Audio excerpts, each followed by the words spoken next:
Welcome to Coal-Fed Families. I'm Randy Walters, and with me, special guest, is Phil Moffet. Phil is one of the Republican candidates for governor in the upcoming May primary, and he is in a contest now against Senate President David Williams, and then will be in a contest against Governor Beshear. And we wanted Phil to come back in with us here at Coal-Fed Families. He had to be in the area, and we certainly welcome you to the program. It's good to be here. And it's always fun to have you here because you say a lot of the things that mean a lot to us. And you've been saying these things without being prompted, which is one of the big issues that we have with politicians in Kentucky, is that if you say something to a guy running for office, he'll always say, "Oh yeah, and I'm going to do that, yeah." And the reason that I became very attracted to the candidacy of Phil Moffet is because Phil Moffet came to me and said these things. We didn't go to him about these things. He came and talked to us. And one of the big things that really is of great importance to me is the Constitution of the United States. And in that Constitution, the 9th and 10th Amendments give our state the right to govern itself unless we've asked or given permission to the federal government to do that for us.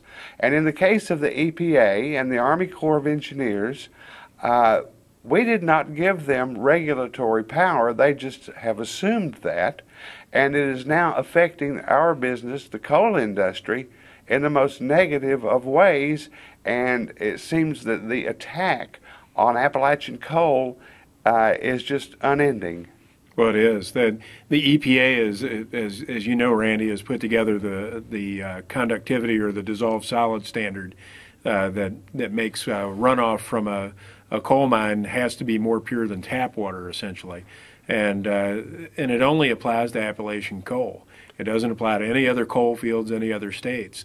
And you know, we need to recognize that for what it is, and it's an attempt to put Appalachian coal out of business. And as a state, we need to stand behind the 9th and 10th Amendments and stand up to the federal government and keep them from killing off our coal industry. Right. We have a state level coal regulatory agency that is perfectly capable of looking at our coal mines and making sure that they're run efficiently, make sure that they're run in such a way that they don't harm the environment. And we should rely on ourselves to be self-sufficient as a state and not allow the federal government to encroach. The redundancy of the agencies doing all of this testing is a great burden on the coal companies themselves. Right. And what that translates into is an increase in the cost of coal. And for the person out there who's really not up on this, it means your power bills increase because the power company has to pay more, and therefore they charge you more. And that's what's going on here. But worse that's going on here is the useless regulations that are being brought down upon the coal industry, and the environmentalists, their absolute onslaught of charges against the mining industry in eastern Kentucky, saying that it's destroying the environment. We know that the North Fork of the Kentucky River is one of the best fisheries in the country. But if you talk to any of the environmentalists, they'll tell you that we've killed all the aquatic life. And I have seen 50-inch muskies taken out of the North Fork of the Kentucky River this year. Okay. We were at a Tea Party gathering in Louisville, and I brought with me an energy drink that is right there on the shelves for you to buy, for your kids to buy, and a lot of the kids do buy this particular brand. I can't even remember the brand name of it now. But the EPA wants the water conductivity to be 300 to 500 microohms per centimeter. And if you get a bottle of this water right off the shelf, this energy drink, it's over 1,200. microohms per centimeter, and that's okay for you to buy and drink, but it's not okay for the mining industry. And it's going to affect jobs throughout the state and attack the very thing that Phil is running on, and that is making Kentucky much more attractive for business. Yeah, if we have a sharp increase in our cost for energy, we will lose many of the staple industries that we have in Kentucky right now, like the automobile industry. We have plants in Georgetown, Bowling Green, and Louisville. We also have a pretty robust aluminum industry in Kentucky. Oh, yeah. And both of these industries rely on low-cost power. And that's the reason they came to Kentucky. Stainless steel is another big industry. That's exactly right. And to Randy's point, at one time Kentucky had the cheapest electrical costs for the public in the country, and now we rank 8th. And the reason that those costs have gone up is because of the excessive regulation and the excessive paperwork, if you will, that we've laid on top of the coal industry. Every one of these tests that they requires money and manpower to conduct those and to try to stay in compliance. And one of the tricks of government is to change regulation at a rapid pace to keep the industry off balance and always in a defensive mode, and make it very easy for them to find the industry in violation of some regulation and continue to find them. And we need to call off the dogs. And the state and the environmentalists and the coal companies need to work together so that we can continue to have cheap energy prices, and we can and still protect the environment so that we live in a healthy, safe place. And that's completely doable if we get the political agenda out of the way. It's the political agenda that you're talking about, and also that which feeds into the unbelievable tax structure that Kentucky has.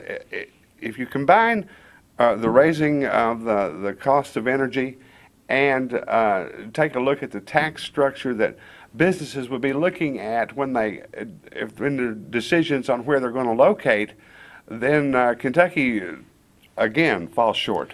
Well, that's right, and basically a business, when they're looking for a state to relocate into, they're looking at what it takes to be profitable in that state and how much energy are they going to have to expend putting up with regulatory activity, staying in compliance with the tax structure.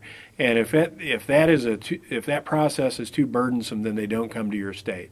And the truth is we have companies leaving states like Ohio, New York, New Jersey, California, Michigan, but they're not coming to Kentucky. And the reason they're not coming is our business environment in this state is no better than the state that they're trying to leave. And we need to adapt that in Kentucky and make this the most business-friendly state in the union. And how we do that is cutting back on that regulation that we've talked about, and change the tax system so that we don't have, we have a current system with 240 different state taxes, fees, and surcharges that we layer on individuals and businesses every day. And we need to strip that away and replace it with a single rate consumer sales tax at the retail level on all goods and services. And if we do that, companies can be profitable. Not only companies that want to relocate to Kentucky, but also companies that are already here. And profitable companies hire more people, and we need to make Kentucky the place where they can be profitable and we can have good jobs. One of the big arguments or the big complaints you hear in this part of the country is there's no jobs around here. There ain't no jobs around here. Mm-hmm. And what they're saying is, other than the coal industry, there really are very few places for people to get jobs that don't require them to be a medical professional or trained in education with a degree, and they're right. But the one thing we have to look at is Eastern Kentucky is at a disadvantage in some ways because of transportation. Right. And the next thing is you're going to be paying the same taxes if you put your factory here that you would be if you put your factory in Louisville, right, or in Lexington. And it's all because of that tax code that we're talking about, with all of the hidden taxes and everything that is involved in that, and that the retail sales and usage tax would be one way that you could go that route. Now, what is the rate that you're looking at? Well, we have a big enough economy in Kentucky that we can keep the rate very near 6%, if not at 6%. It is big enough, and we're working on getting the details together. We're working with some economists at the University of Kentucky, and we'll have a full-blown study on that in early February. But the preliminary numbers, and I think they're very solid, we can keep it right at 6%. All right, so that's a usage tax. Right. This is a consumption tax. Right. And they have that in Tennessee, I believe. They do. What other states have gone that way? Oh, well, Nevada has it, Texas, Florida. Honestly, when you look at the states around the country that have had the most robust economies over the last 20 years, when you look at the top 10, most of those are states that don't have income taxes. They predominantly rely on a state sales tax.